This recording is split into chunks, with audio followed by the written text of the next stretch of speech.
Vamos nos preparar para começar o nosso culto de louvor e adoração ao nosso Deus.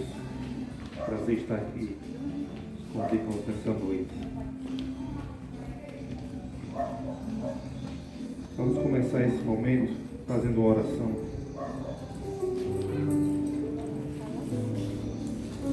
Senhor Deus, te agradecemos, Pai, por essa noite e agradecemos por essa oportunidade de estarmos aqui.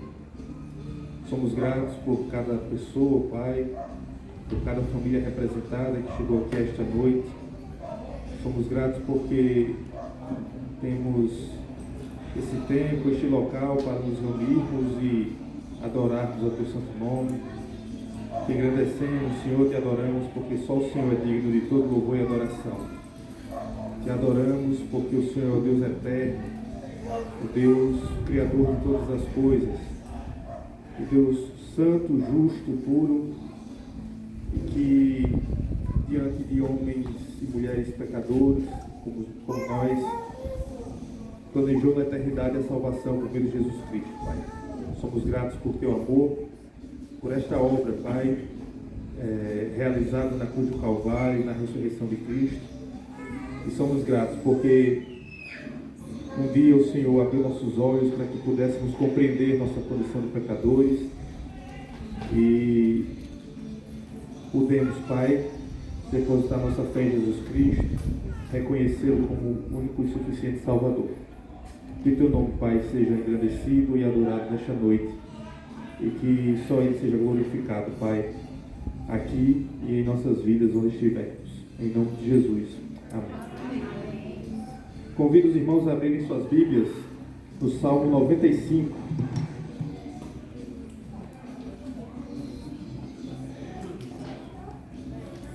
Salmo, capítulo 95.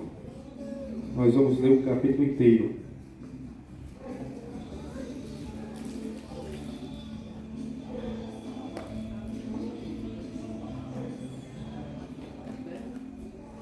Salmo 95, a partir do verso 1, vou ler agora. Vinde, cantemos ao Senhor com júbilo, celebremos o rochedo da nossa salvação, saiamos ao seu encontro com ações de graças, vitoriemo-lo com salmos, porque o Senhor é o Deus supremo e o grande Rei acima de todos os deuses. Nas suas mãos estão as profundezas da terra, e as alturas dos montes lhe pertencem. Dele é o mar, pois ele o fez, obra de suas mãos, os continentes. Vinde, adoremos e prostremo-nos, ajoelhemos diante do Senhor que nos criou. Ele é o nosso Deus e nós o povo do seu pasto e ovelhas de sua mão. Hoje, se ouvirdes a sua voz, não endureçais o coração como em Meribá, como no dia de Massá no deserto, quando vossos pais me tentaram, pondo-me à prova, não obstante terem visto as minhas obras. Durante 40 anos estive desgostado com essa geração e disse: é povo de coração transviado, não conhece os meus caminhos. Por isso jurei a minha ira, não entrarão no meu descanso. Como esse salmo começa aqui, convidando a adoração, cantemos ao Senhor, hino de louvor a Ele.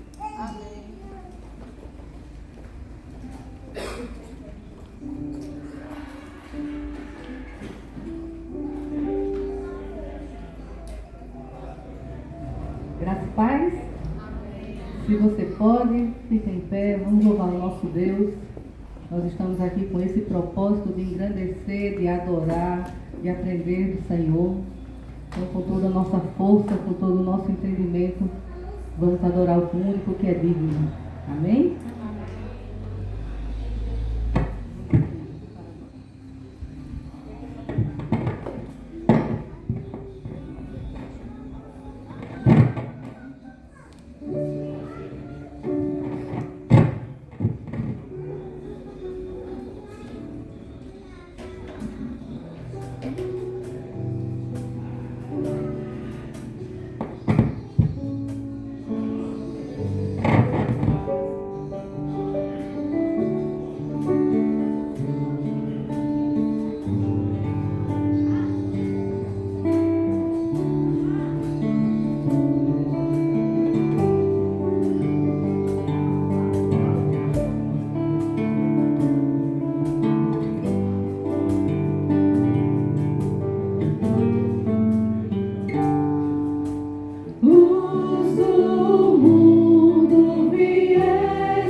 Senhor, porque é o período que a gente comemora o nascimento do nosso Salvador.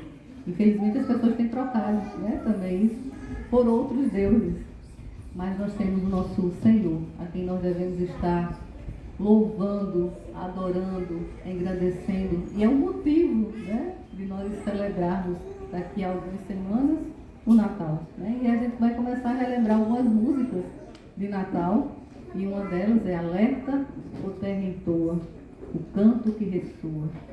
E vamos ressoar esse cântico para o mundo, dizendo que o nosso Salvador nasceu, o nosso Redentor nasceu.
do nascimento, né?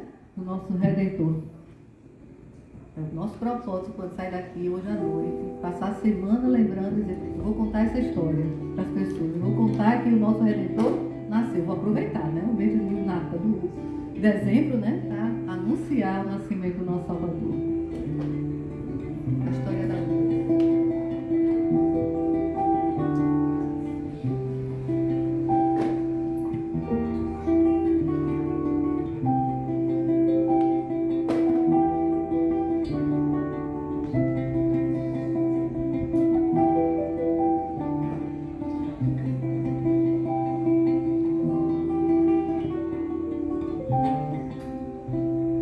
Bem antes de todo o universo criar, bem antes do fôlego no homem soprar, falou o Senhor e desfez-se a escuridão. Essa é a história da luz. Os astros do céu ele pôs a brilhar, prenúncio da história mais bela que já. Pois lá em Belém seu fulgor fez raiar. Essa é a história da luz. Essa é a história da luz. Cristo é a luz, nossa esperança. Salvos das trevas, nós somos de graça. Venha o Senhor, tua luz faz raiar. Vem nos tocar e fazer-nos brilhar. Dá-nos a tua visão, nossos passos conduz, pra vivermos as bênçãos da luz. Linda história que ouvimos contar, manjedoura, estrelas e anjos no ar.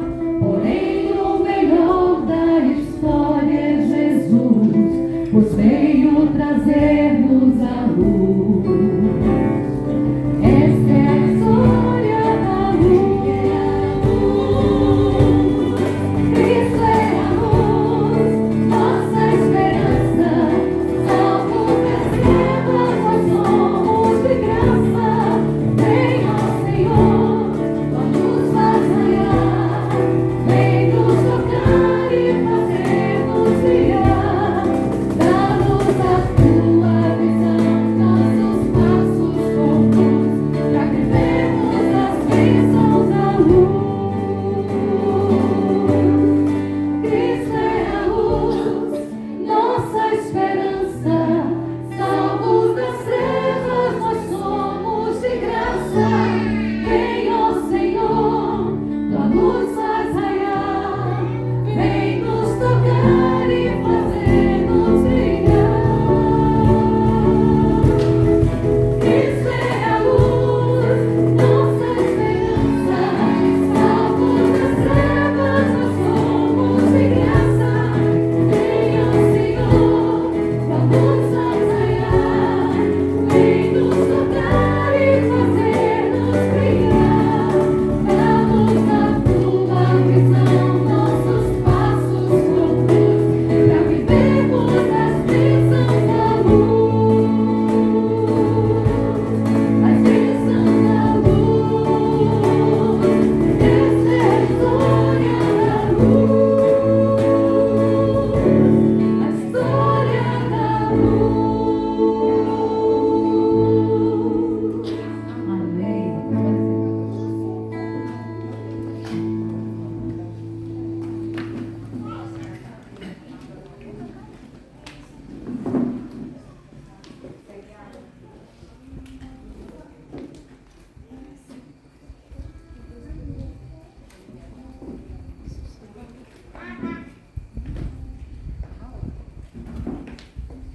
Irmãos, convido todos a abrirem suas Bíblias no capítulo 1 do livro de João, o Evangelho do apóstolo, segundo o apóstolo João.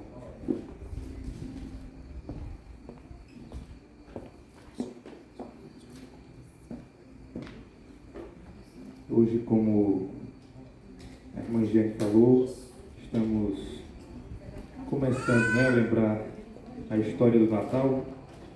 E é interessante que os primeiros livros do Novo Testamento, Mateus, Lucas também, falam sobre o nascimento de Jesus ali em Belém, né? O nascimento dele aqui nesta terra.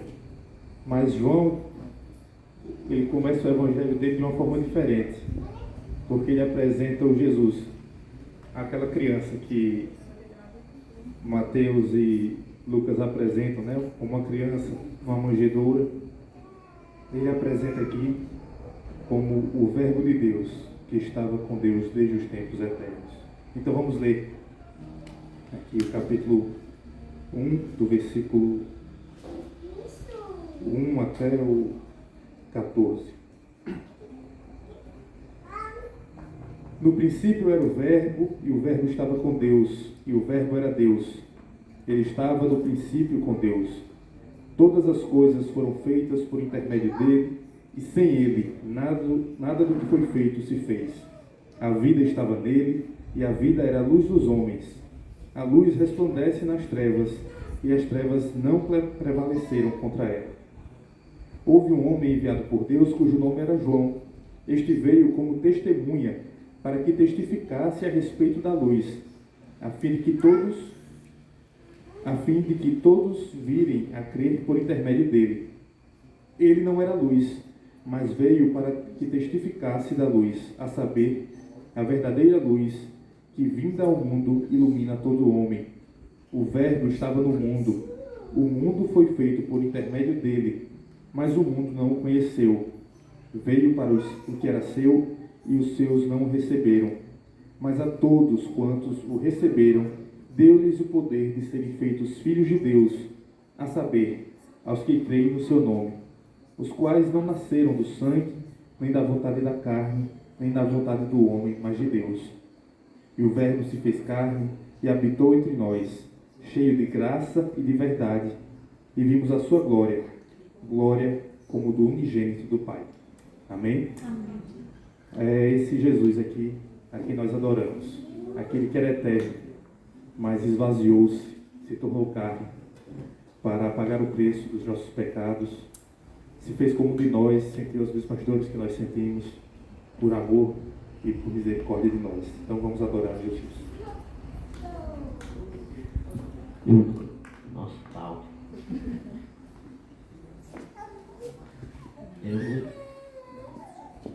Agora eu vou ensinar um refrão para a igreja cantar comigo, tá certo? Deixa lá na letra, por favor, Larry. Oi? Qual o refrão? A primeira lá.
Aí a gente vai tentar também achar um tom, qualquer coisa aqui para a igreja, certo? Se ficar alto demais aí para vocês. Glória a Deus nas alturas, paz na terra aos homens, seu favor nos dê. Glória a Deus nas alturas, paz na terra aos homens, seu favor nos fácil, né? Durante a música vocês vão me acompanhando. E as estrofes também são bem fáceis.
Glória a Deus nas alturas.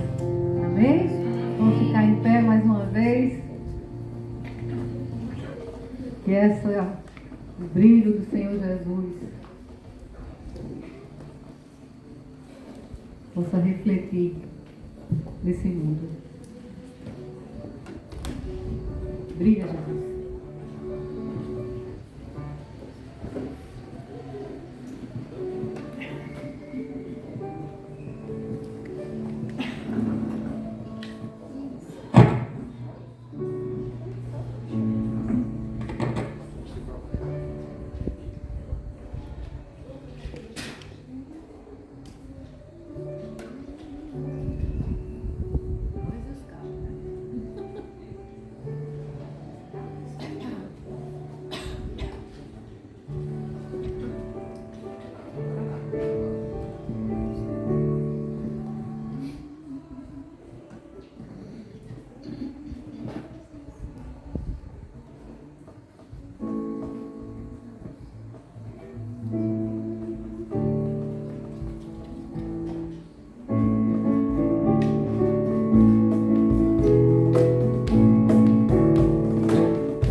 Nas estrelas vejo a sua mão e no vento ouço a sua voz.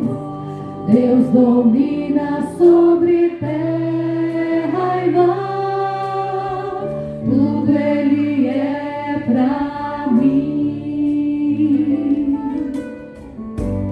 Eu sei o sentido do Natal, pois na história tem o seu lugar.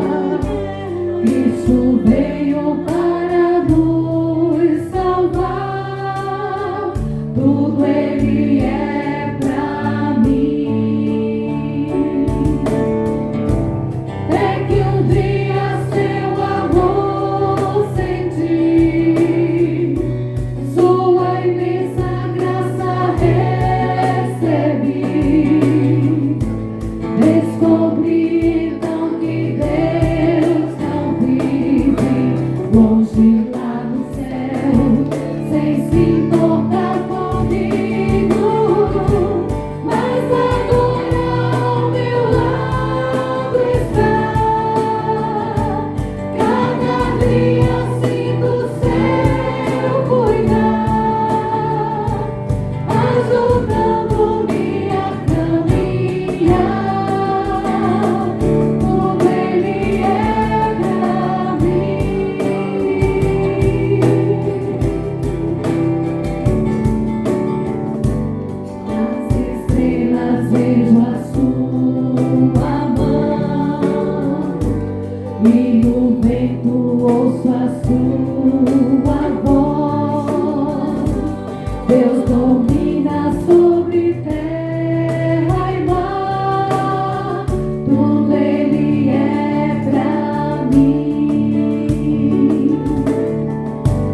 Eu sei o sentido do Natal, pois na história tem o seu lugar.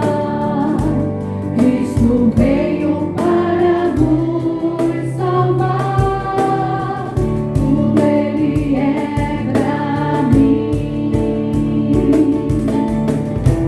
É que um dia seu amor senti, sua imensa graça recebi. Descobri então que Deus não vive longe lá no céu, sem se importar comigo. Mas agora ao meu lado está, cada dia se do seu cuidar, ajudando-me a caminhar. Tudo Ele é pra mim,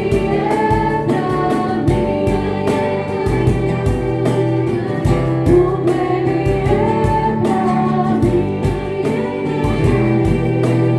tudo é Jesus pra mim. Amém.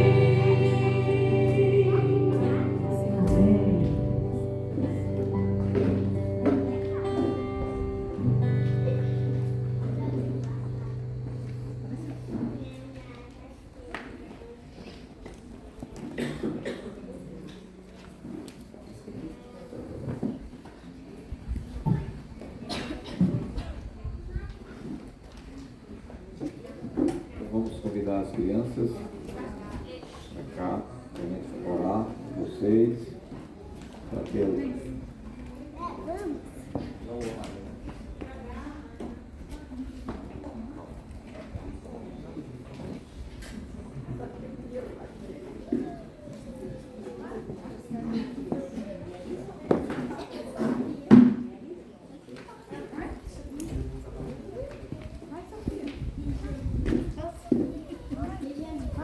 Sofia, Benjamin e Ana. Pode ir por aqui.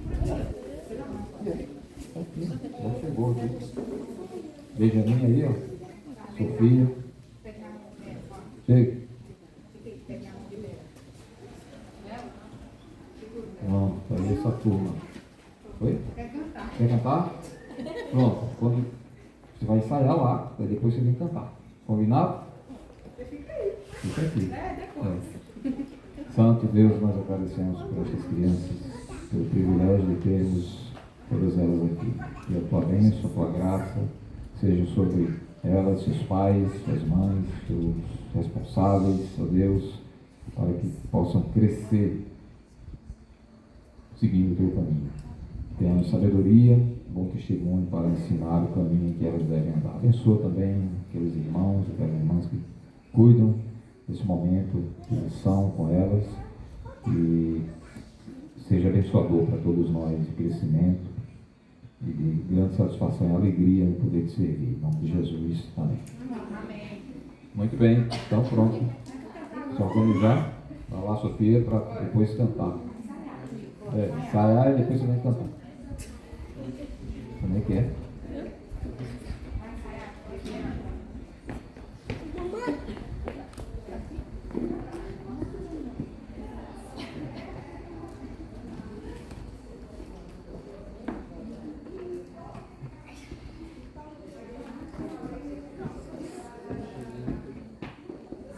Lucas capítulo 7, versículo 20. Nós temos aqui um momento muito importante no ministério de João Batista. Vou começar algumas reflexões associadas ao Natal. Então, começando hoje, queria iniciar com um questionamento, uma pergunta que João Batista faz a Jesus. As pessoas fazem perguntas a Jesus naquela época. Hoje, Jesus também continua sendo questionado das mais variadas maneiras. João havia sido convocado por Deus para uma missão especial. Essa missão já estava sendo contemplada nas profecias do Antigo Testamento. E agora, quando João assume, chega num determinado momento da sua vida, ele é chamado por Deus, a gente não tem os detalhes disso, mas ele, de alguma maneira, Deus vem e diz: agora chegou a hora de você cumprir a sua missão. Você veio com um propósito de ser o precursor do Messias. E ele inicia a sua missão. Ele não conhecia Jesus. Na verdade, ele já tinha tido um contato com Jesus.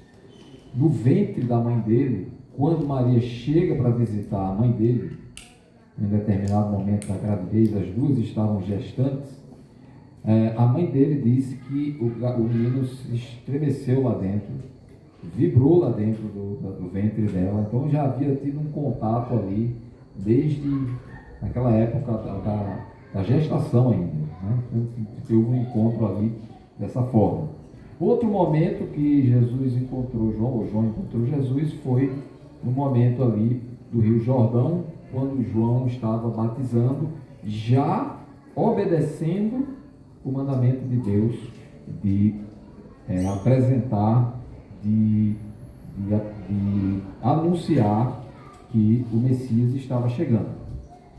E ele, em algum momento, ele batiza Jesus nas águas, ele identifica Jesus, aponta para ele, encaminha seus discípulos para ele, e a partir daí a gente começa a ver o ministério de João diminuindo um pouco, e por isso as palavras dele em um determinado momento, quando ele diz: convém que ele cresça e que eu diminua, né? Mas chega um ponto que ele, como aquele homem bem determinado e como sendo aquele que está alertando Israel para os pecados do afastamento, né, de estar longe de Deus, ele também denuncia a situação irregular de Herodes em relação à sua esposa e acaba causando um desconforto e um ódio naquela mulher, de modo que ela exige que prendam ele, aquela coisa toda, e acabaram prendendo João Batista para ele ficar calado lá. E João Batista estava preso, mas mesmo assim, já o ministério de Jesus avançando, ele já pregando por aí, mas os discípulos de João ainda continuavam a dar uma assistência a ele, mesmo lá na prisão. E as coisas eram divulgadas, as coisas eram anunciadas, propagadas, o que Jesus fazia, era uma coisa curiosa, as pessoas ficavam falando e tudo, e as coisas que Jesus fazia, as palavras dele, os atos dele, chegaram aos ouvidos de João lá na prisão também, por meio dos seus discípulos, que eram autorizados a visitá-lo. E agora, o texto aí de Lucas diz que João Batista envia seus discípulos, 2 deles eu acho que tem lá, e para perguntar uma coisa a Jesus, né? E o texto está aí, Lucas capítulo 7, versículo 20, quando esses homens chegaram junto de Jesus, e eles dizem que João Batista os enviou para fazer essa pergunta. E a pergunta é: és tu aquele que estava para vir, ou esperaremos outro? Então eles levantam essa pergunta para Jesus. João Batista leva esse questionamento para Jesus. Existem muitas maneiras de pensar, muitos pensamentos em torno dessa pergunta. Por que João Batista fez isso? Foi por causa dele? Foi por causa dos discípulos dele? Era para dar certeza para os discípulos? Era para dar certeza para ele? O fato é que João Batista entendia o Messias como sendo o libertador também, né, que vinha, e de fato é o Salvador, o libertador, é o Messias, é o Cristo, e viria para salvar muitas pessoas. E uma das características era que esse Messias iria levar sobre si as enfermidades. Lembra da profecia de Isaías, que diz, ele levou sobre si as nossas dores, as nossas enfermidades, ele tomou sobre si o castigo que nos traz a paz. Então tem várias coisas associadas a isso, mas fala-se muito de enfermidades, das doenças, né, das libertações que Jesus fazia e que eram, vamos dizer assim, demonstrações do cumprimento das profecias de que Jesus realmente seria aquele que ia libertar as pessoas dos seus males. E chegou aos ouvidos de João que ele curava muitas pessoas, libertava pessoas de opressão demoníaca, aquela coisa toda. E agora imagine a cabeça dele. De repente ele poderia até estar pensando, e eu? Estou preso aqui, será que ele veio me libertar? Será que não poderia ter passado na cabeça deles também? Não estou dizendo que é isso. Mas ele poderia estar pensando alguma coisa relacionada a isso também. Puxa, ele está curando tantas pessoas, né? Eu aqui estou preso, será que ele vai me libertar? Poderia ser um dos pensamentos dele.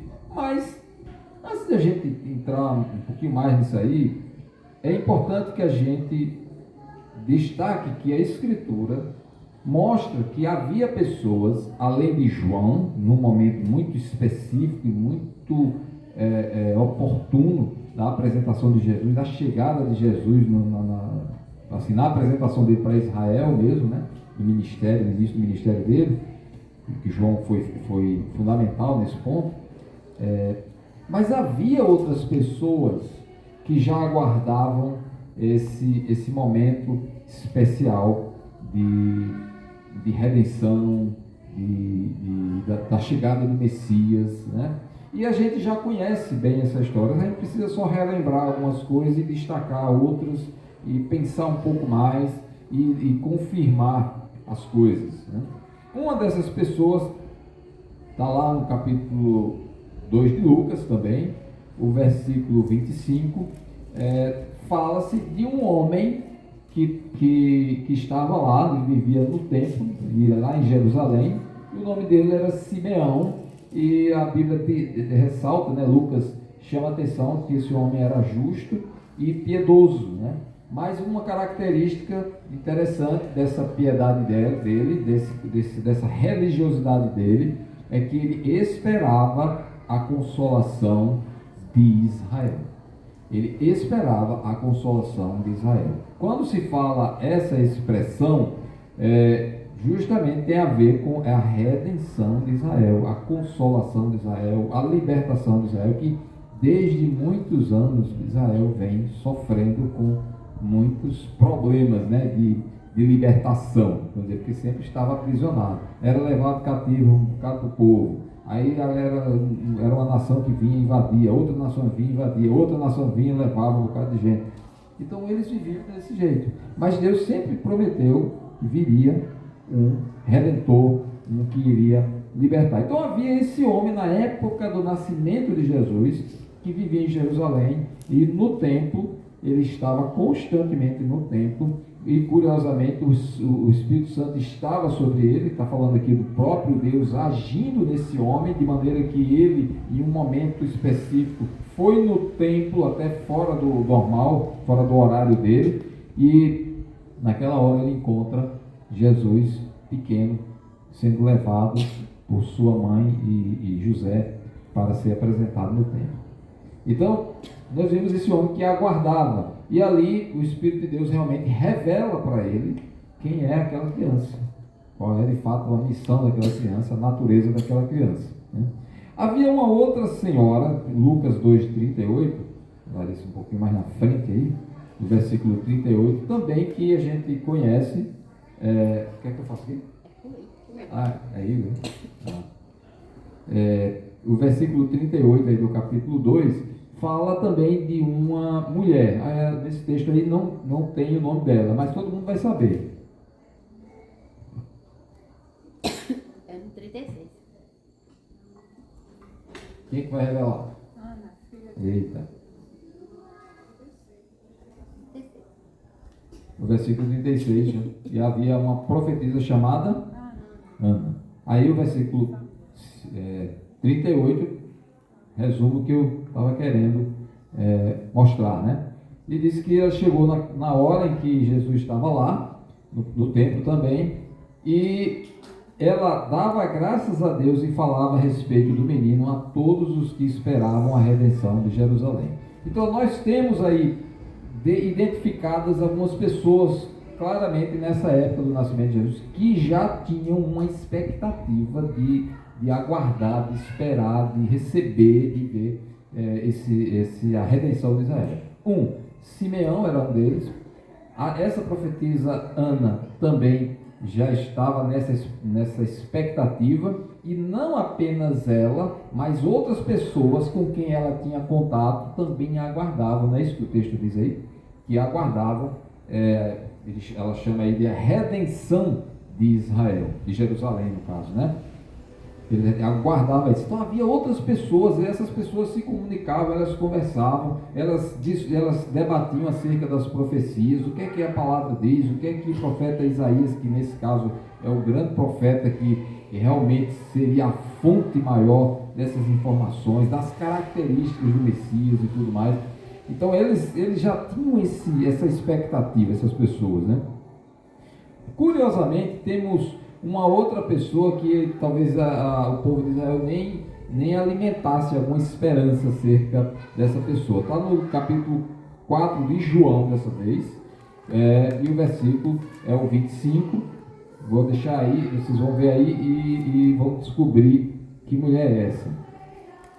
Ela diz assim: eu sei, respondeu a mulher, que há de vir o Messias, chamado Cristo. Quando ele vier, nos anunciará todas as coisas. Quem vai chutar? Um chute bem grande aí. Que mulher é essa? Não tem nome dela. É uma mulher samaritana. Jesus estava lá no território de Samaria, e ali encontra aquela mulher que vai no tanque, lá pega água, aquela conversa que ele teve sobre a água e tudo mais. E nessa conversa ela revela para Jesus que de fato ela também alimentava essa expectativa da chegada do Cristo, ou Messias, aí você vê as palavras aí, né? Tanto Messias como Cristo, apenas a questão de linguagem apenas, né? Grego e hebraico. E quando ele vier anunciará todas as coisas, era a ideia de que o Messias realmente ensinaria e orientaria as pessoas. Então a mulher samaritana também se encaixava nesse grupo de expectativa, de aguardo do Messias naquela época, né? Jesus já estava com aproximadamente 30 anos, né? Um pouco mais talvez, e ainda havia essa expectativa. E ele estava lá já cumprindo o seu ministério e descobriu que essa expectativa dela estava sendo cumprida ali na pessoa que estava na frente dela, o Messias Jesus. Outra pessoa também que fazia parte do corpo dos judeus, no corpo do tribunal dos judeus, Lucas 23, versículo 50, né? Essa pessoa fazia parte de um tribunal dos judeus. Havia uma espécie de tribunal que julgava as causas entre os judeus, as causas religiosas e tudo. E o nome dele está aí, José, que no versículo seguinte vai dizer que ele era de uma cidade chamada Arimateia e fazia parte do Sinédrio. Naquele momento em que Jesus estava sendo julgado lá por Pilatos e tudo mais, e tudo isso teve o dedo desse bendito Sinédrio, eram julgadores de lá. Então, esse negócio de julgar muitas vezes tem muito erro, muita injustiça, né? E ele não concordava com o desígnio daqueles outros julgadores, dos outros que faziam parte do Sinédrio. Eles não, isso está errado, isso não é justo, né? Isso está correto. Teve até um homem chamado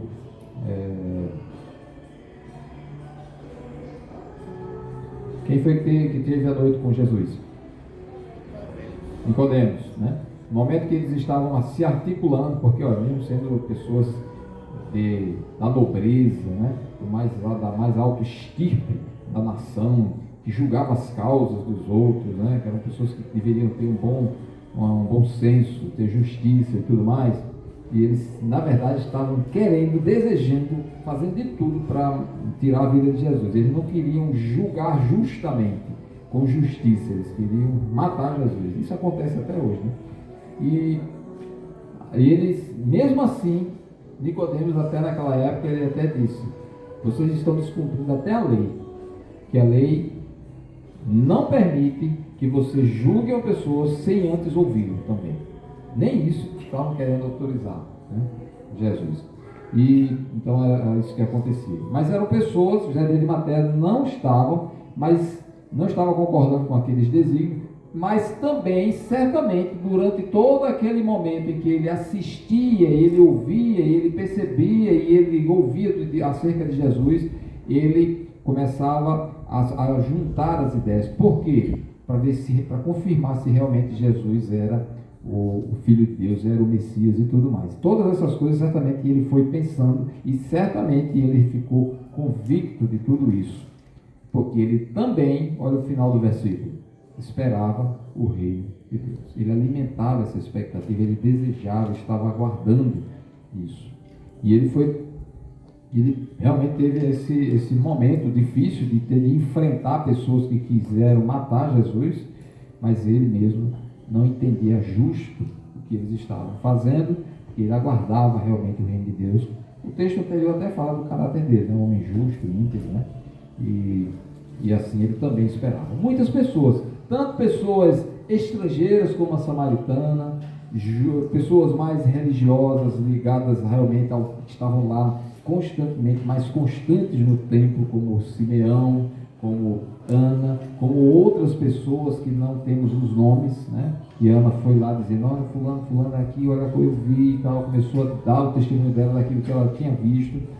E também pessoas do grupo julgador do próprio povo judeu, como o Sinédrio, né? Como José de Arimateia, Nicodemos também lá. Então, pessoas de todas as classes, algumas delas realmente faziam parte desse grupo que esperava, porque eles tinham já uma noção certeira de que viria o Messias. Baseado em quê? Porque eles criaram na cabeça deles? Não, porque havia profecias que já apontavam para isso. Lá no Isaías capítulo 46, alguns versículos antes, né, o 9 e o 10, fala como Deus se identifica como aquele que é capaz de anunciar o que haveria de acontecer, o que haverá de acontecer no futuro, né? Desde o princípio, lembrai-vos das coisas passadas. Eu sou Deus e não há outro. Eu sou Deus e não há outro semelhante a mim. Aí o versículo seguinte ele diz que desde o princípio anuncio o que há de acontecer. E desde a antiguidade as coisas que ainda não sucederam. Então aquilo que não aconteceu ainda, ele anuncia previamente. Naturalmente, ele não vai dizer todas as coisas, mas ele já antecipa aquilo que precisa ser antecipado para que as pessoas possam confirmar a sua fé e ver como Deus age. Quem é Deus, né? Demonstra e manifesta quem é Deus.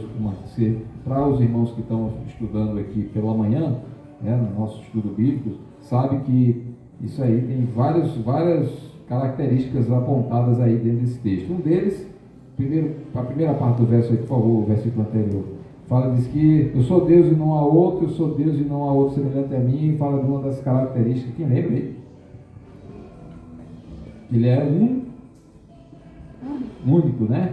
E também que é capaz de dizer as coisas que vão acontecer no futuro, é porque ele é onisciente. Não só isso, mas ele tem onipotência, porque aqui ele é soberano, porque aqui o que ele determina, os desígnios dele também são cumpridos conforme ele estabelece. Então, primeiro exemplo que nós temos está no livro de Gênesis, capítulo 3, versículo 15, quando o homem peca. No próprio momento em que o homem peca, Deus já anuncia uma maneira de vai ter a solução desse problema, que vai ser o descendente da mulher, quando ele diz assim: haverá uma inimizade entre a tua descendência, falando para a serpente, né? E o descendente da mulher, essa expressão aí, e o seu descendente, está falando do descendente da mulher. Este, falando do descendente da mulher, te ferirá a cabeça e tu lhe ferirás o calcanhar. É uma maneira de Deus expressar o que vai acontecer no futuro, maneira que Deus está mostrando aí, de dizer assim, aquilo que você fez, a serpente provocou, o mal que ela provocou, isso será, vamos dizer assim, Deus vai dar uma solução, e a cabeça fala daquilo que pensa, do raciocínio, da existência mesmo, da vida, né, do ser, e ali Deus diz que a sua obra será completamente destruída. Já dizendo, mas isso no futuro, né? Não naquele momento específico, apesar de que o descendente ainda sairia ferido nessa história, né? Teria um ferimento aí, mas não mortal, de modo que a cabeça aí dá a ideia de que realmente haverá uma destruição definitiva da serpente, mas não do descendente, que seria capaz de ferir a cabeça da serpente. Então, essas características da descendência, do descendente da mulher, seria um descendente específico dela que faria esse trabalho. Então, desde esse momento, Deus já está anunciando que viria esse Salvador, esse Redentor, que redimiria o povo, o homem, né, dos seus pecados em virtude da obra que ele faria contra a serpente mesmo, né? Então, desde esse é o primeira referência ao descendente da mulher, que seria o próprio Messias, né? O Cristo, ele que viria lá na frente. Parece que houve um entendimento meio incorreto aí da serpente, né? Que tanto interferiu na vida de Caim, que fez ele matar Abel, achando que o descendente talvez fosse o próprio Abel, né?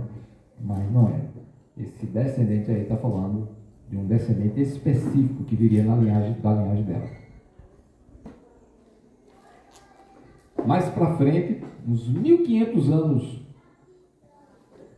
antes de Cristo, aproximadamente, também, Moisés continua falando sobre esse assunto, né?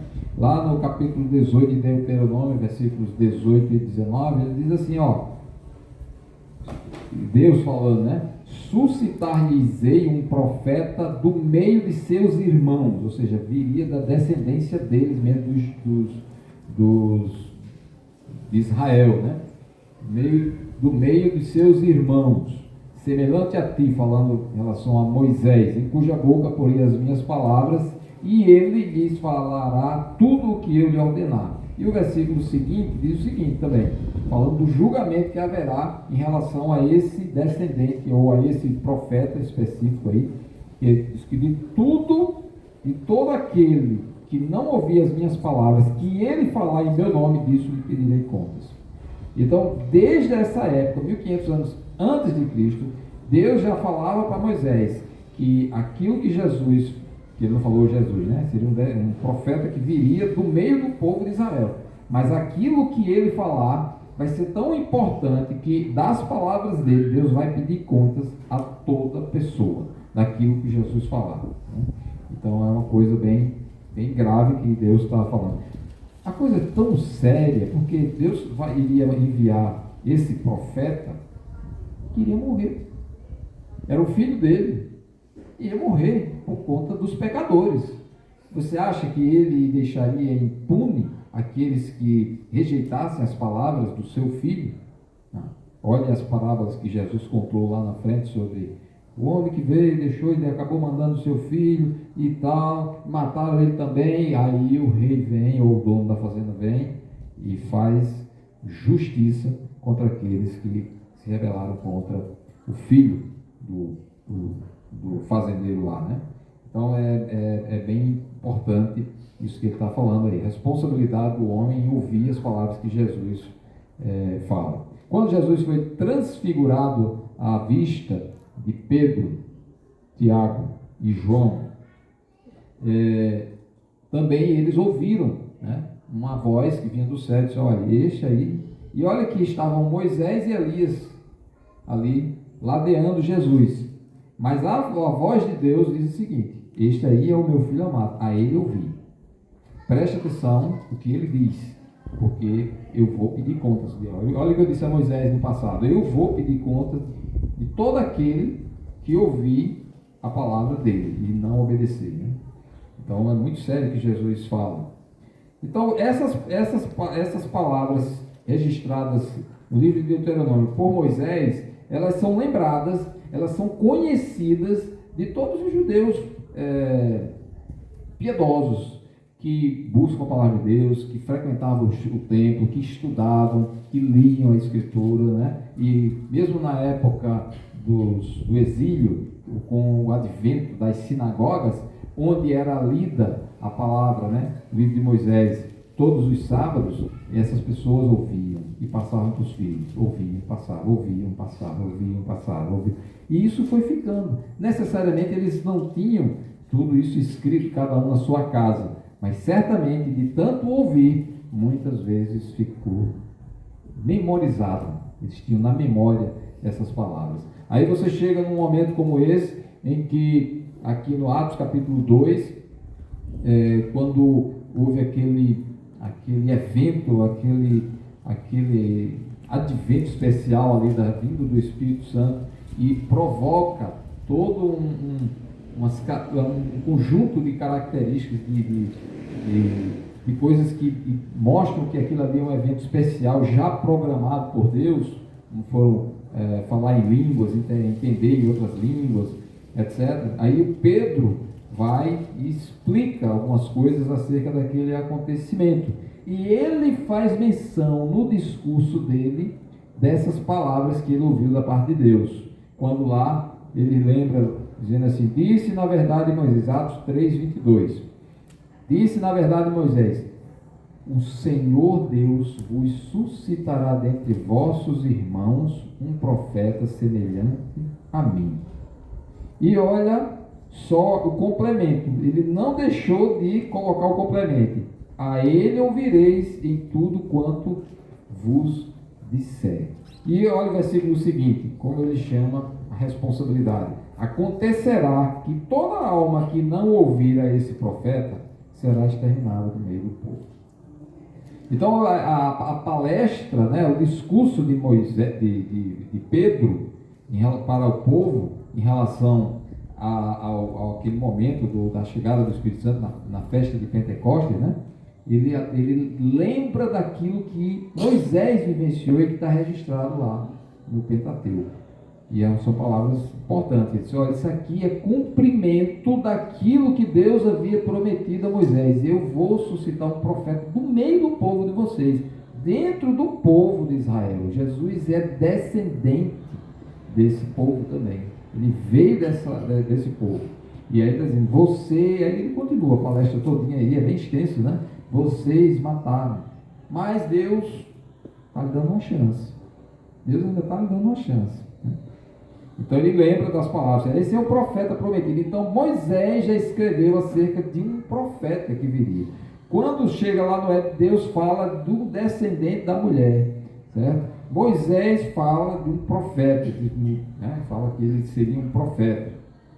O próprio Estevão, na época também, em que depois da subida de Jesus e tudo aos céus e tal, ele também faz um discurso no meio do povo judeu, e ele lembra mais uma vez que, já que o povo judeu defendia muito a lei e defendia muito os escritos de Moisés, ele está dizendo: olha, tudo isso que vocês estão vendo, que a gente está pregando, esse Jesus que vocês mataram, ele é o profeta prometido por Moisés. Ele usa as mesmas palavras que Pedro usa. Foi Moisés, Atos 7:37.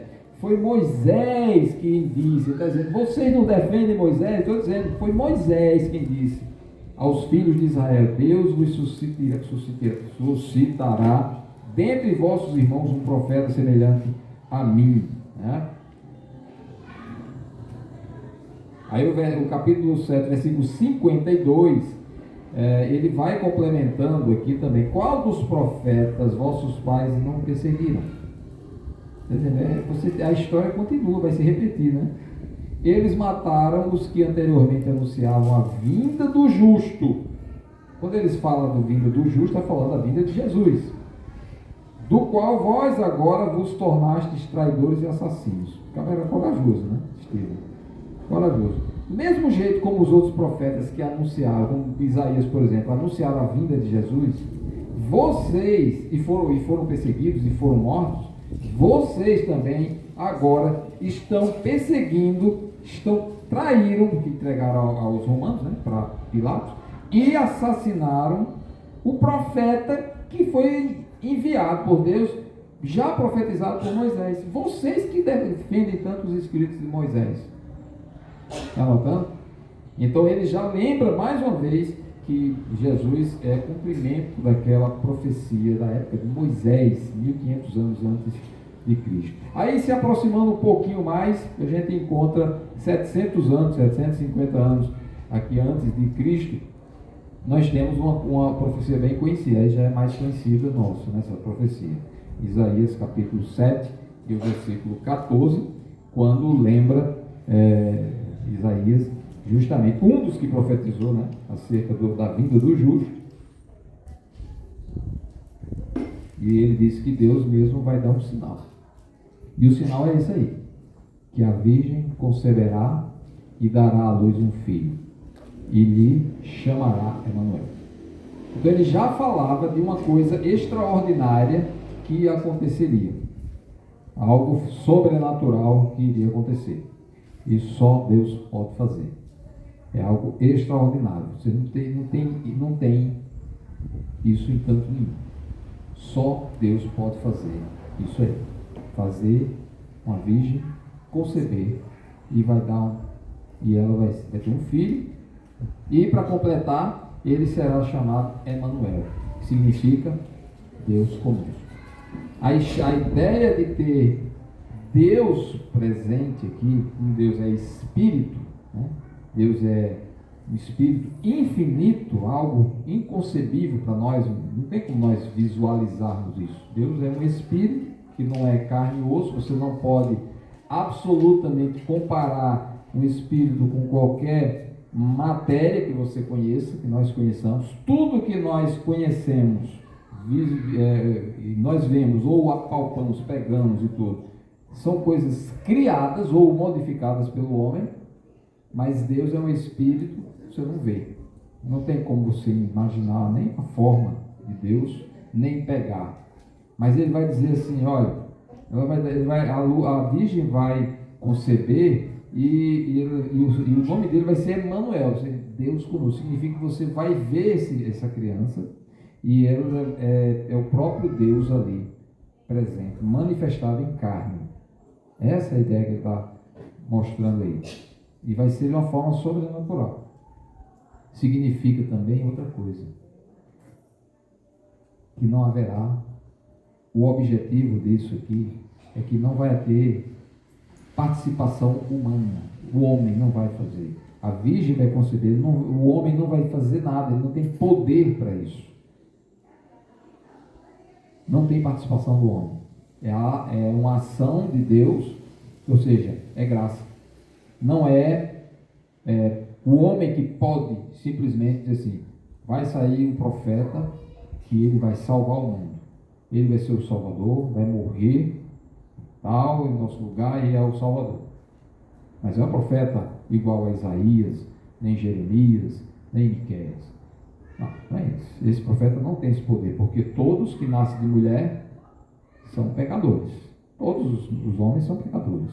Mas esse vai ser concebido não pelo homem, o homem em si, mas a virgem vai conceber. Vê o poder de Deus que vem agir por ela. Por isso que o anjo, quando fala para Maria, diz, o ente santo que há de nascer, o ente santo, ele não vem maculado pelo pecado.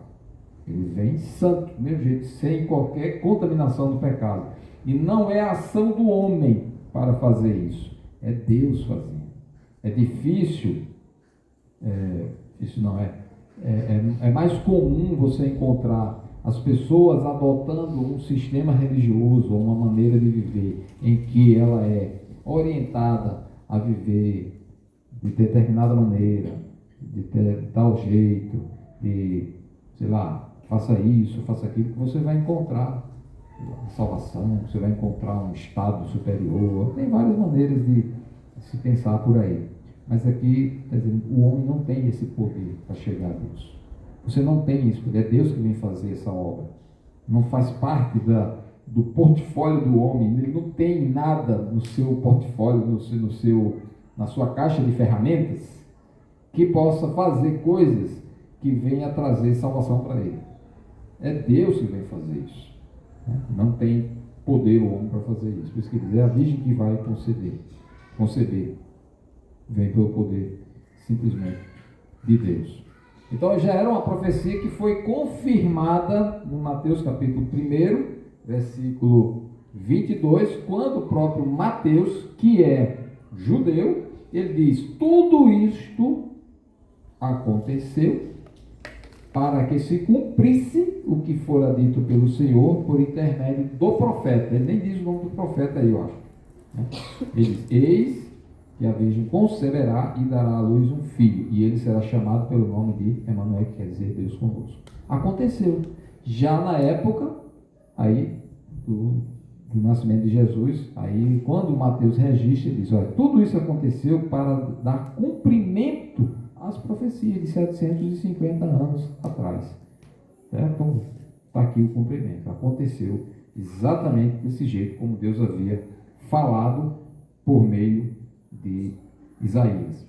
Outra coisa interessante também é em Miqueias capítulo 5, versículo 2, que já é também conhecido, que é a cidade onde nasceria esse menino prometido lá por Deus no Gênesis, né?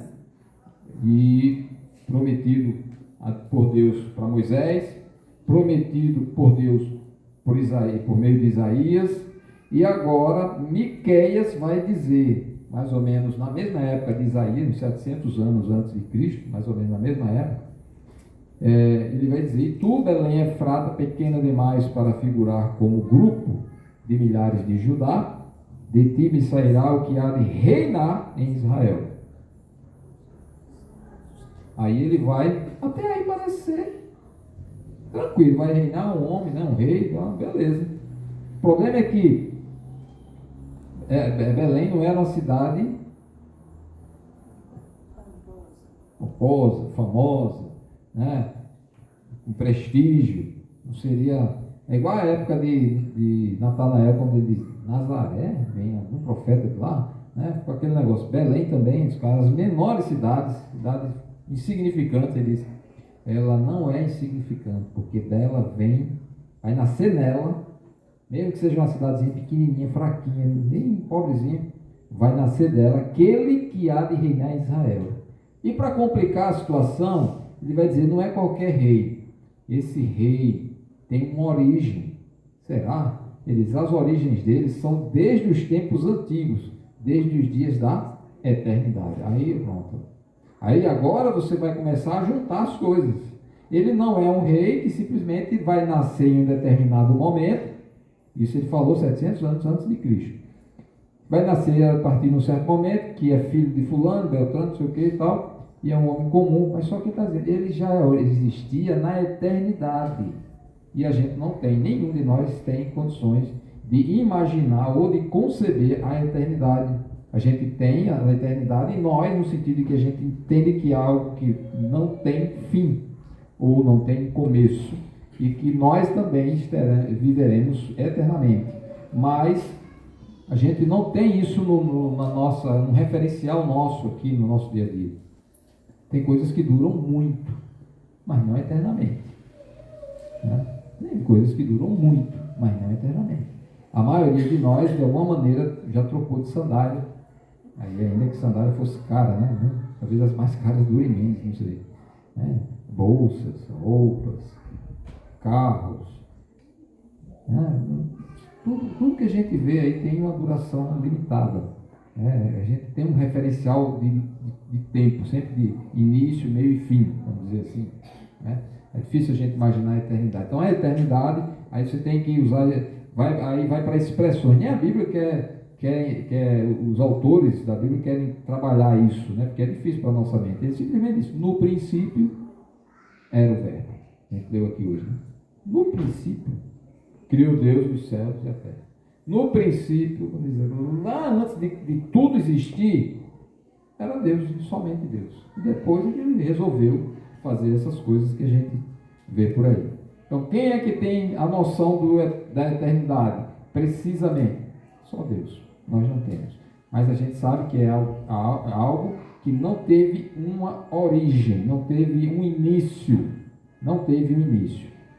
E aí é difícil a gente entender. Uma coisa que não teve início, só existe Deus.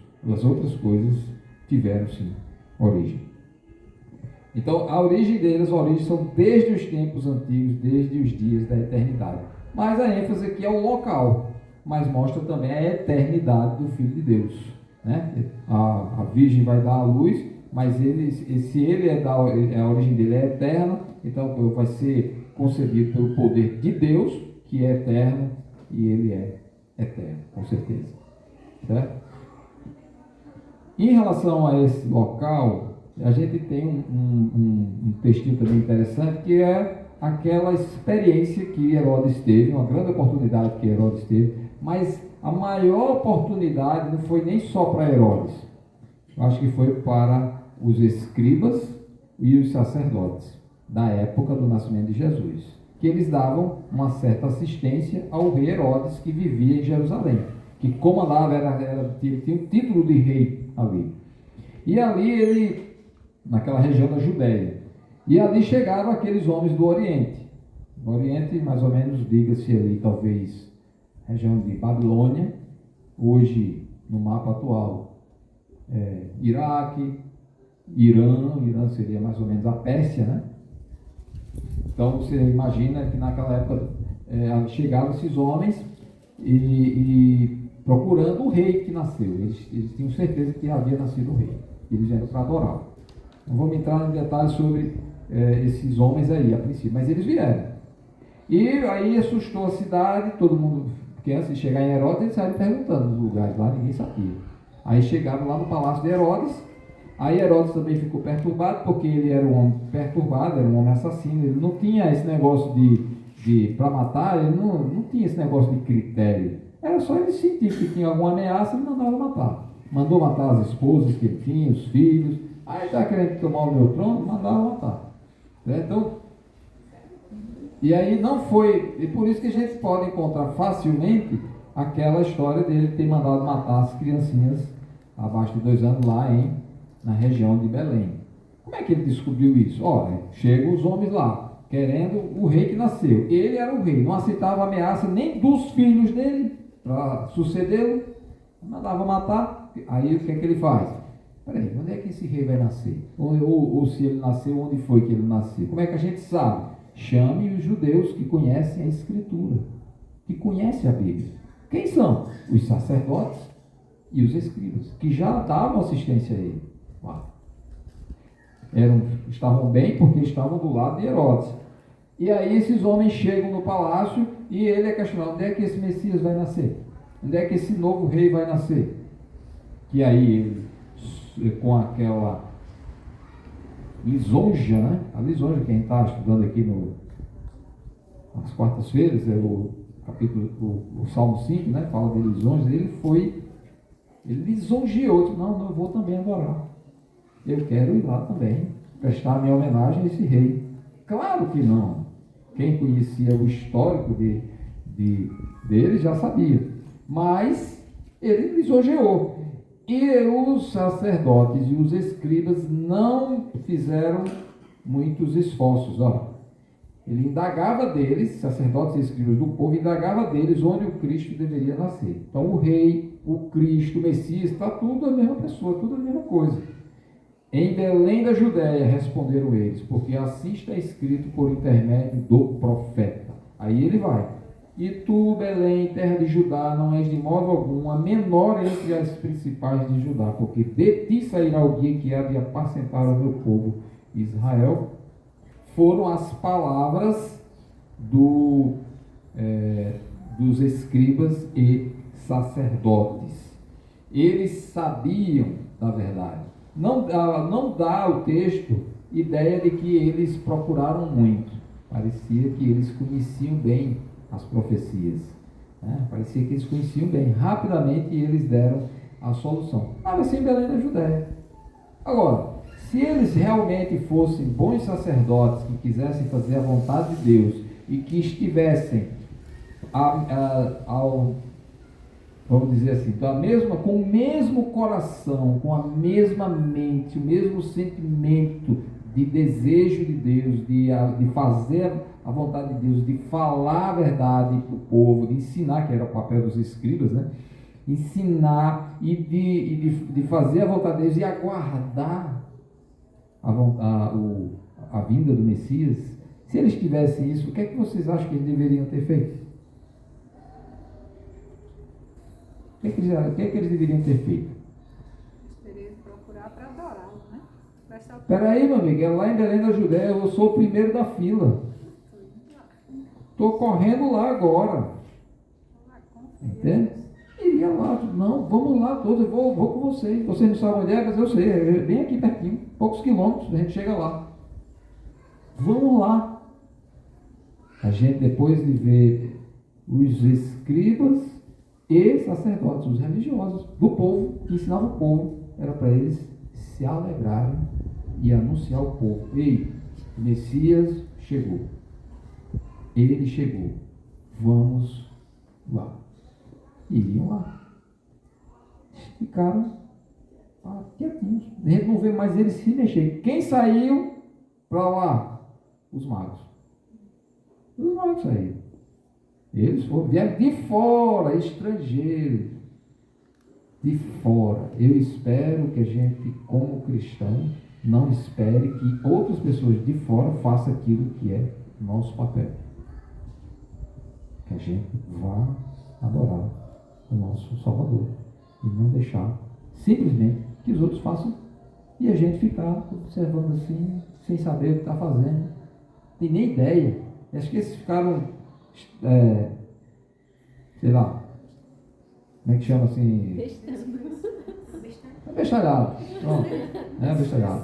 E agora, tendo o conforto do palácio, tendo a boa amizade com o rei, né? Está bem na fita lá na sociedade, está bem de vida lá, está tudo bem confortável, né? Na zona de conforto, nada de mal acontece com ele, está protegido pelo rei, está bem com o povo, está lá, está nem aí para o Messias, está nem para o Salvador.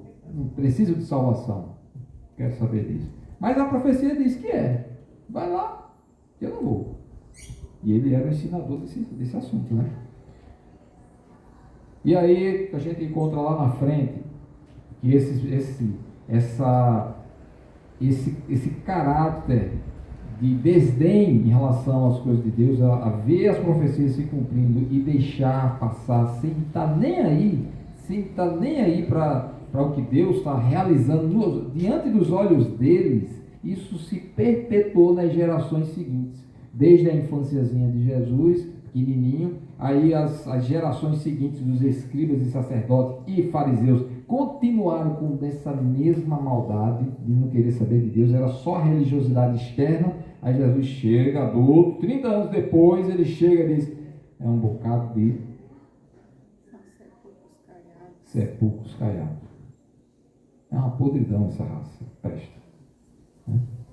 Não, por dentro não é nada. Tudo bonitinho aí, pintado de branco, porque vestiam roupas brancas bonitinhas, mas na verdade, hipócritas.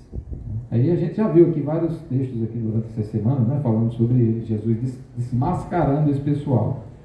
Aí chega um determinado momento que Jesus está diante de Pilatos, né? Diante de Pilatos. Diz: você não sabe que eu tenho autoridade? Você não vai me responder, não? Jesus ficou calado quando ele perguntava as coisas. Aí: você não vai me responder, não? Você não sabe que eu tenho autoridade sobre você? Para lhe tirar você, para matar ou não matar, para libertar ou prendê-lo ou matá-lo? Tirar sua vida ou não? Aí Jesus responde para ele: nenhuma autoridade teria sobre mim se de cima não te fosse dada. De cima, de Deus que dá autoridade para as autoridades. É claro que ele não é inocente, por mais água que ele tivesse usado para lavar as mãos sujas dele. Ele não disse que tinha autoridade para libertar ou mandar matar? E deixou, né? Entregou lá para ser crucificado. Então ele é culpado. Mas Jesus fez uma observação. Ele não tirou a culpa de Pilatos, mas disse que os outros tinham maior pecado do que ele. Porque maior, quem me entregou a ti, maior pecado tem, foi o que Jesus disse. Aí eu volto para os escribas e fariseus e sacerdotes. Naquela altura, a turba toda dos judeus, das lideranças, especialmente fariseus, escribas e sacerdotes, os anciãos, o sinédrio, os herodianos, todos se juntaram contra Jesus. Ele está dizendo, quem me entregou tem maior pecado. Essas pessoas, aí eu vou trazer à memória a época de Herodes. Herodes chamou eles conheciam, era a palavra do Deus deles, não era a palavra do Deus de Herodes. Ainda que Herodes fosse um misturado, né? Uma mistura de judeu com... Mas vocês conhecem o seu Deus, a Escritura, a Bíblia, onde é que esse Messias, o Cristo, o Rei de vocês vai nascer?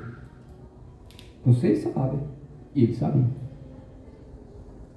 Você está notando que a culpa maior é deles? Porque eles sabiam e mesmo assim entregaram Jesus. Eles sabiam que Jesus... Ninguém refutou o que Jesus fazia. Nenhum milagre dele, nenhum milagre foi questionado.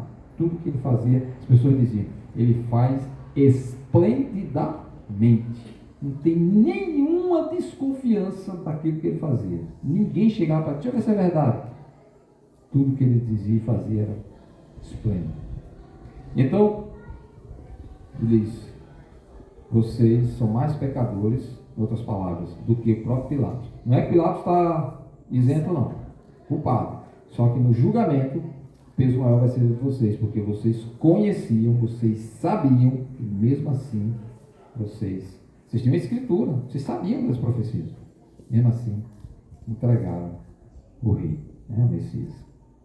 E isso é um alerta para nós também, para que a gente conhece, a gente viva vidas dignas desse conhecimento também, né? Até porque a gente deve alertar outras pessoas acerca dos perigos de rejeitar a palavra desse profeta. Lembra que Deus disse? Todo aquele que ouvir a palavra dele, eu vou pedir contas de tudo que eu ouvi dele. Então esse é um dos aspectos aí em relação ao local. Também temos aquela situação de Belém, quando ele mandou matar. Isso também Jeremias já havia falado sobre isso, né? Assim diz o Senhor, ouviu-se um clamor em Ramá, pranto e grande lamento. Era Raquel chorando por seus filhos e inconsolável por causa deles, porque já não existe.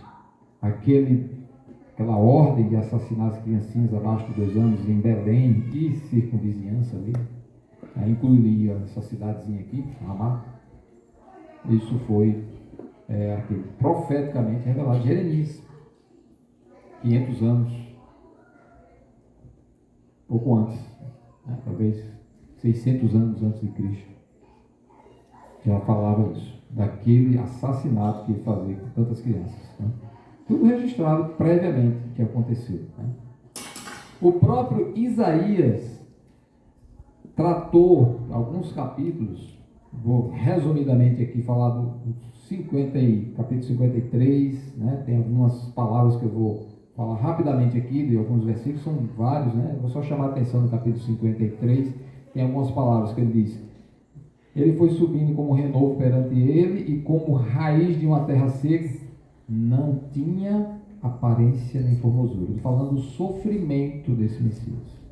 O sofrimento não tinha aparência nem formosura, é o versículo 2, 53, acho que 2, né? Nem formosura. Aí depois ele vai dizendo: olhámo-lo, mas nenhuma beleza havia que nos agradasse. Ele era desprezado e o mais rejeitado, são palavras-chave que eu destaquei aqui no meu texto, né? Entre os homens, homem de dores, sofrimento, por isso que ele fala do pão, que pão é criado, é formado a partir do sofrimento, né? Moído, de dores, e que sabe o que é padecer. como um de quem os homens escondem o rosto. Era desprezado. As pessoas não passavam lá na cruz e viravam a cabeça. Ah, tá aí. Disse que salvou os outros, e é ele mesmo. Né? Desprezado. As pessoas viravam o rosto. Está aqui nesse texto. Tá, o meu está completo aqui, não tem versículo por versículo, né? Esconde o rosto, era desprezado e dele não fizemos caso. Certamente, aí olha o propósito de Deus com tudo isso. Ele tomou sobre si as nossas enfermidades, falando das curas que ele fez, e as nossas dores levou sobre si. E nós o reputávamos por aflito, ferido. Tu lhe ferirás o calcanhar, né?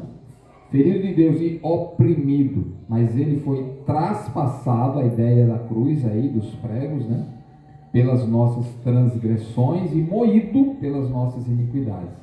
E assim vai. O castigo que nos traz a paz estava sobre ele. Então tem um texto bem extenso aí, riquíssimo, mostrando aí o propósito desse sofrimento e dessa morte do Messias, né? Então fala-se do servo que sofreu, do Messias que sofreu. Por isso que é difícil dos judeus aceitarem, porque até alguns dizem, não, havia dois Messias, um para sofrer e o outro que ia ser glorioso, né? Mas isso aqui é um Messias só que a Bíblia fala, né?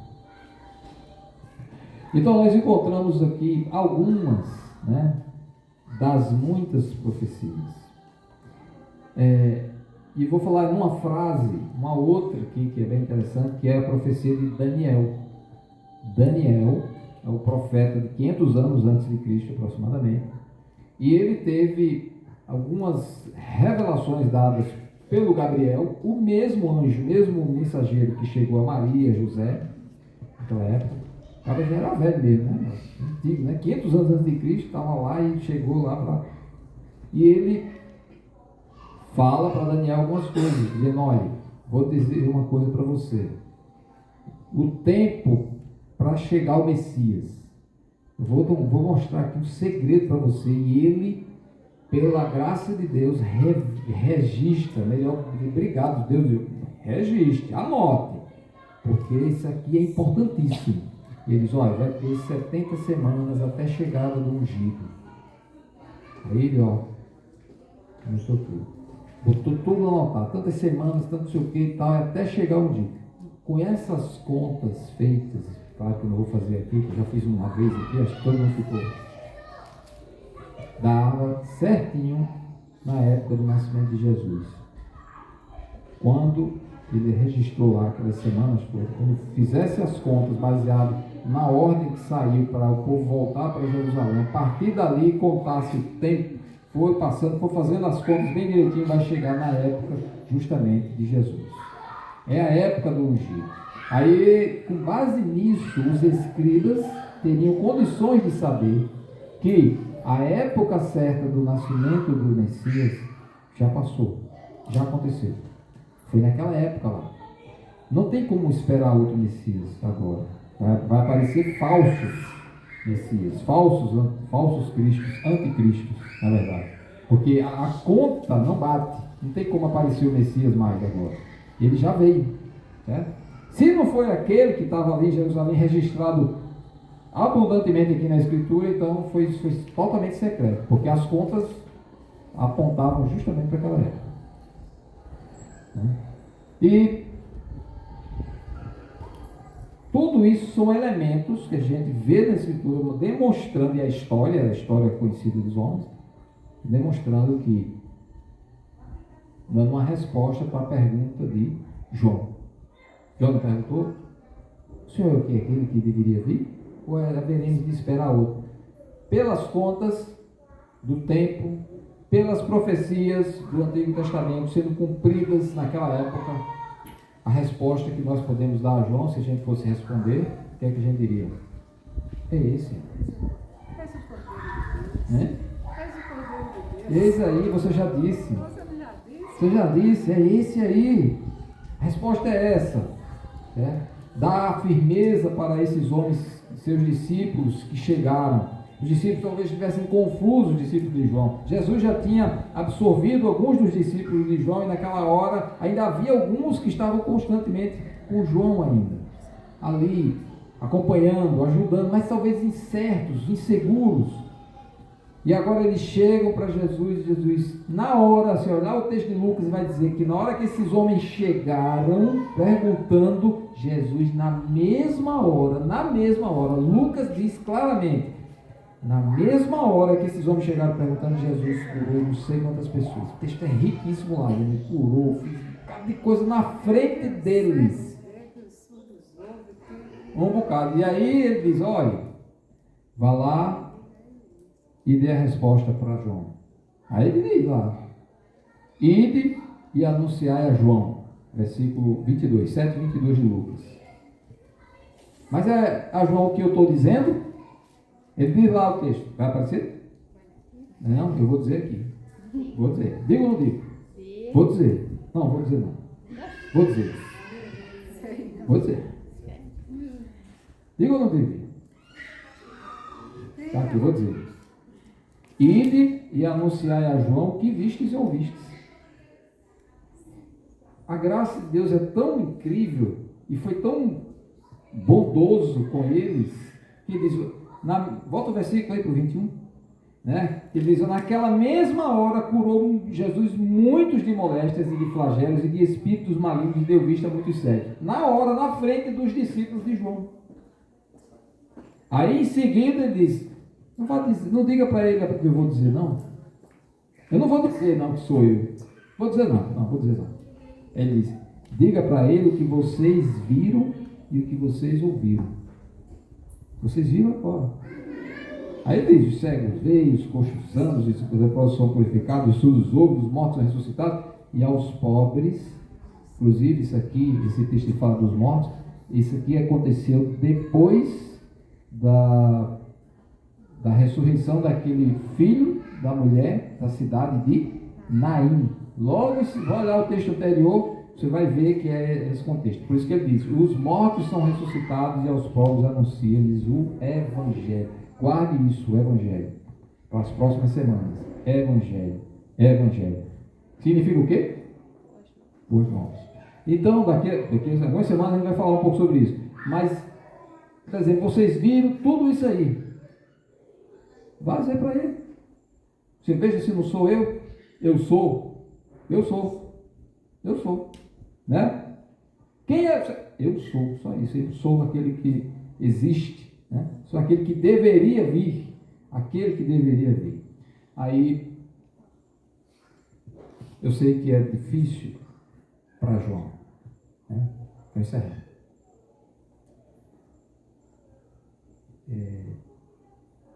Eu fico pensando, quando eu fico olhando a vida de João, eu fico um pouco emocionado, vou tentar me controlar.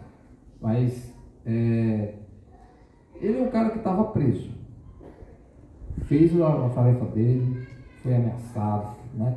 Foi preso lá e tudo. Ouviu de Jesus, manda perguntar, e Jesus, né, talvez ele pensasse, será que ele vai me libertar para eu também ter um... Mas ele já tinha uma noção, convém que ele cresça, que eu diminua, né? Então ele já tinha uma noção de que o ministério dele já tinha encerrado. Ele foi chamado para ser o precursor do Messias. E é um cumprimento de profecia lá de Zacarias, né? Malaquias. E agora Jesus diz tudo isso para dizer, eu sou, rapaz. Você não está vendo? Olha os seus discípulos aí. Isso confirma a fé desses discípulos, dá segurança para eles, para dizer, realmente agora vocês têm de seguir o Messias e não João, né? Leva a certeza para o João, e aí Jesus dá uma mensagem final para João, dizendo assim, e bem-aventurado aquele que não se escandaliza em mim. A mensagenzinha final, que não achar em mim motivo de tropeço, né? Se ele tinha aquela sensação, aquele desejo de se ver livre da prisão e de, sei lá, talvez com isso agora ele vai se acalmar. A gente não sabe. Infelizmente eu não vi. Pode ser que tenha algum outro canto aí, não vi. Como foi que João reagiu a essa resposta? Mas eu acredito que trouxe uma grande tranquilidade. João não foi um milagreiro, não efetuou nenhum milagre registrado na Escritura, não viu a sua vida escapar ilesa ali da prisão, pelo contrário, foi levado para ser morto, né? E Jesus parece que não fez caso dele. Ele libertou pessoas do espírito demônio, curou pessoas, né? Pregou o evangelho, deu vista aos cegos, mas João permaneceu preso. Olha a dificuldade de João agora. E Jesus disse: sou eu, rapaz. É você que deveria vir? Sou eu.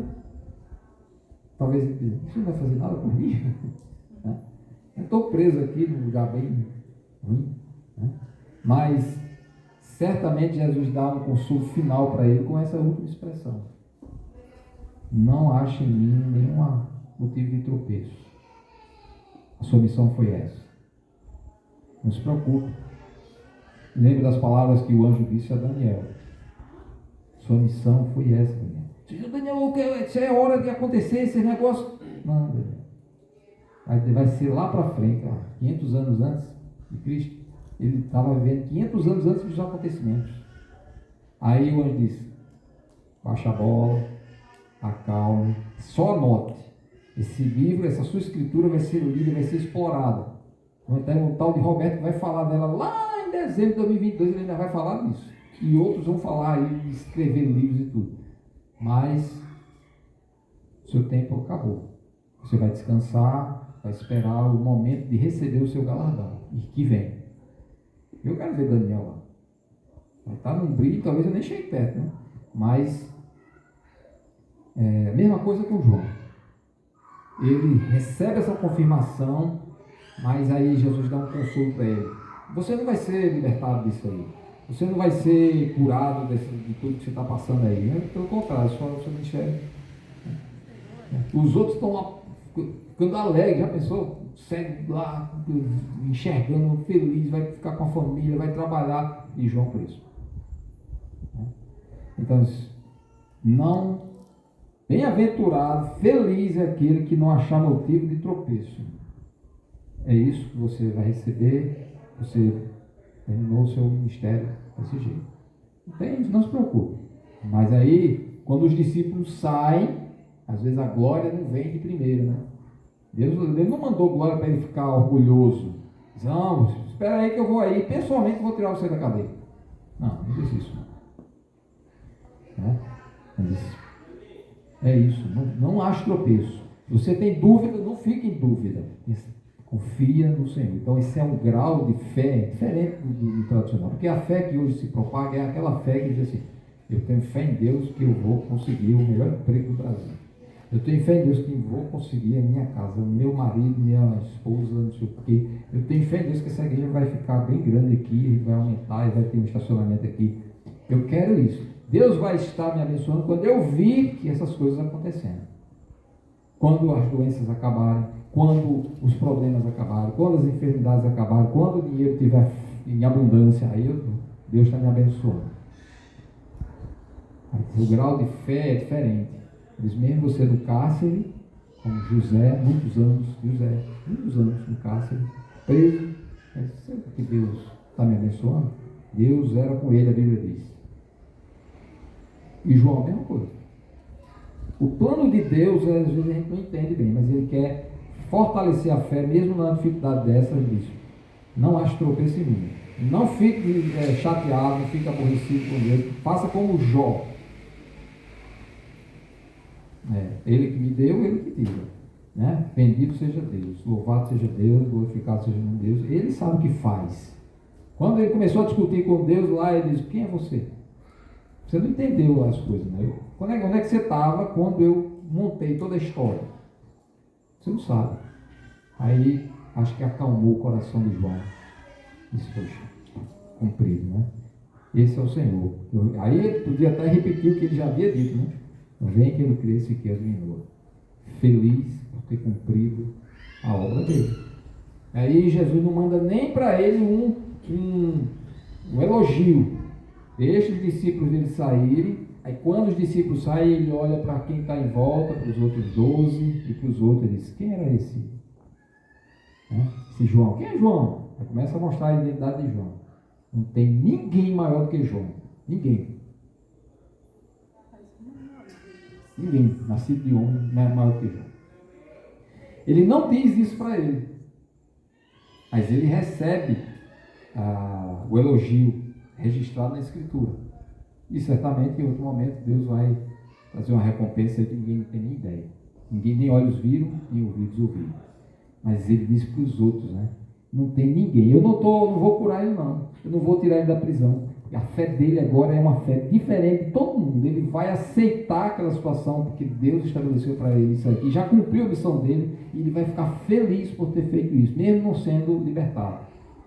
O nível de fé, o grau de fé, né? O tipo de fé é só quando eu tenho, quando eu recebo da parte de Deus uma coisa boa e que eu fico feliz, satisfeito, sentindo bem-estar, ou porque Deus se agradou de mim e me fez cumprir aquilo que eu tinha de cumprir e está ali. Né? Nenhum bem feito, né? Ele recebeu ali. Só disse, bem-aventurado é aquele que não achar em mim motivo de tropeço. Você não vai receber mais nada aqui de satisfação, de gozo, né? Mas ele recebeu uma resposta. Aquilo que estava no íntimo dele, naquela ansiedade de ter certeza se é que tinha essa ansiedade dele, ou se era para fortalecer os discípulos dele, né, de João, estava resolvido. Porque na frente dos discípulos ele fez e mandou avisar. Olha aí, se não sou eu. Aí aquilo certamente, em outro momento ele disse, o amigo do noivo se alegra com a presença do noivo, falando das tradições que eles adotavam. Então, certamente ele estava feliz por ter participado desse grande projeto de Deus naquele momento ali. Né? Que Deus nos ajude, temos fé suficiente para dizer assim, qual é o meu papel, Senhor? Ajuda-me a realizar aquilo que o Senhor tem para eu realizar.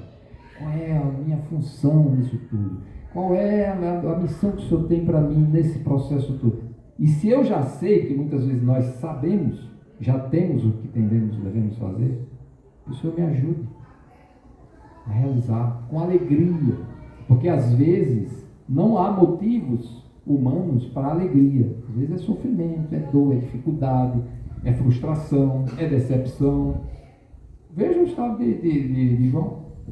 Quantas coisas ele não sofreu ali, e as pessoas, alguns vinham para bater, outros não rejeitavam, chamou até uns de raça de víbora. Não foi fácil. Às vezes é decepcionante, é frustrante. Então a grande satisfação dele certamente veio no final ali, quando Jesus estava lá e mandou o recado para ele. Veja se não sou eu mesmo.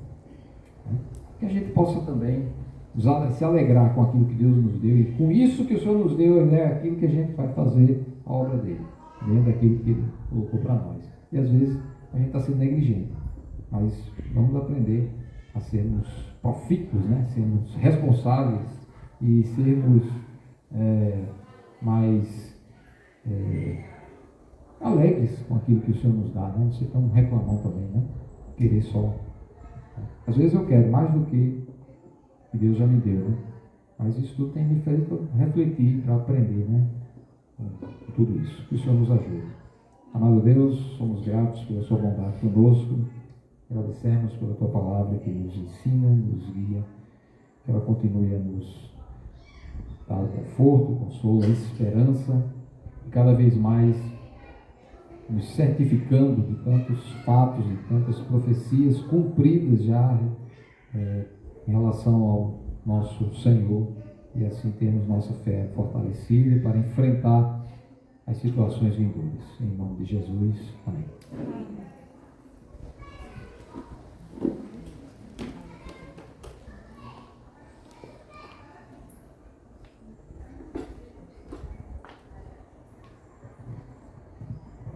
Nós vamos terminar o nosso culto cantando a primeira e a última estrofe de Alerta o Terrentor. Nós temos uma missão agora de falar do Senhor, do nascimento do Senhor. Vamos cantar? E depois a gente encerra. No encerramento a gente dá os avisos.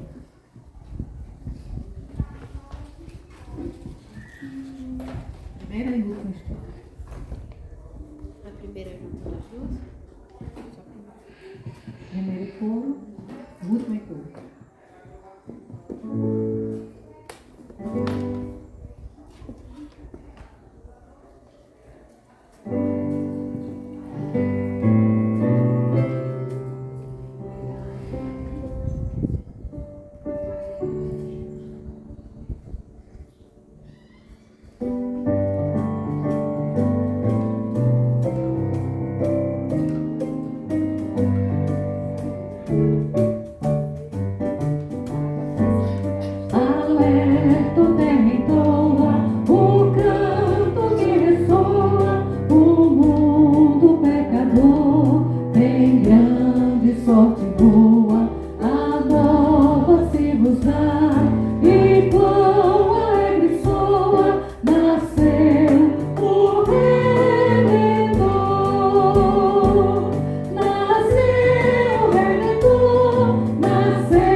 Depois a gente vai ter o